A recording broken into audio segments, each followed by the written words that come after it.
আসসালামু আলাইকুম এভরিওয়ান। চলেন আপনাদের সাথে আজকে একটা মজার রেসিপি শেয়ার করা যাক। আমি আজকে বানাবো আস্ত মুরগির গ্রিল।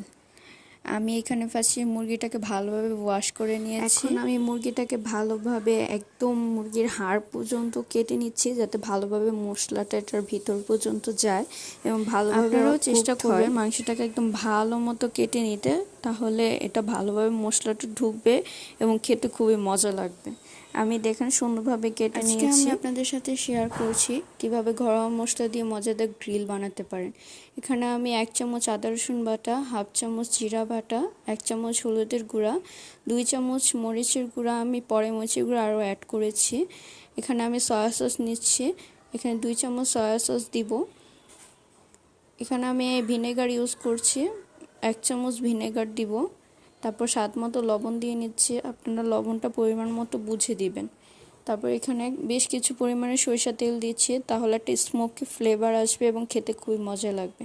এখানে আমি টক দই নিয়ে নিয়েছি 1/2 কাপ, টক দইটা দিয়ে দিলাম। তারপর পুরো মশলাটাকে মিক্স করে নিব। হয়ে গেলে এখানে আমরা মুরগিটা দিয়ে দিব।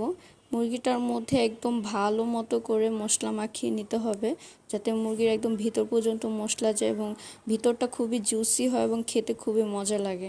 আপনারা একদম ভালো মতো মশলাটাকে চুলাতেও গ্রিল করতে পারেন। আমি আজকে ওভেনে গ্রিল করব, তাই এখানে ওভেনের ট্রে নিয়ে নিয়েছি এবং বেকিং পেপার বিছিয়ে নিলাম। তারপর মুরগিটাকে আমি এখানে দিয়ে দিচ্ছি।